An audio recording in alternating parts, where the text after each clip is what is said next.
Hey, high school. Hope you guys are doing well. Hope you're staying healthy.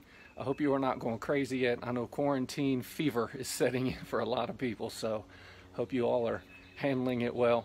Hey, we're starting a new series this week called Storytellers, and basically the whole premise of this is just parables that Jesus told, and what can we learn. Usually when Jesus tells parables, there's some sort of life lesson, spiritual truth he wants us to learn, and a lot of times those parables expose some flaw in us, a sin or some bad habit or just a bad way of thinking in us, his Jesus followers.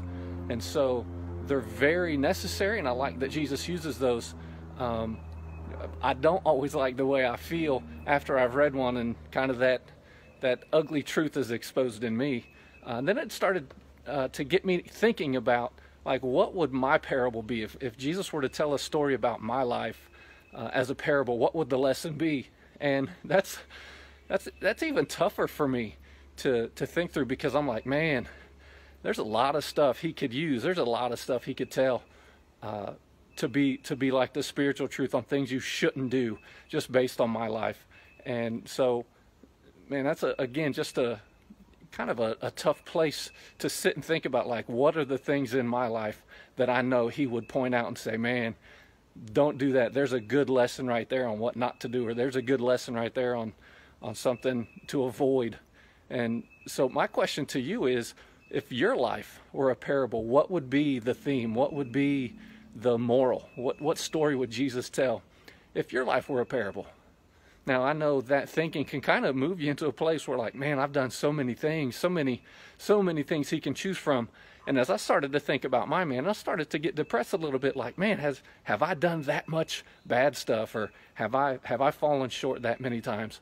And then I remembered a verse that Paul wrote in Ephesians where he says, it's not by anything that you've done, but he says it's simply by grace that you have been saved. And man, and that just reminded me that no matter what my story is, no matter the flaws I have, or no matter the things in the areas that I fall short, his grace is what saved me. His grace will be enough for me.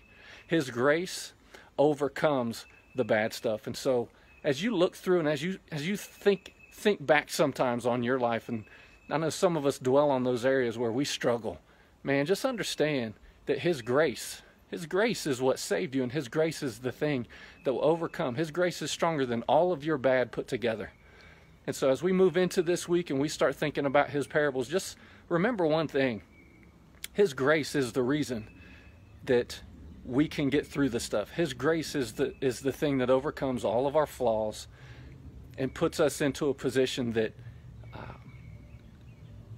he is truly in love with us.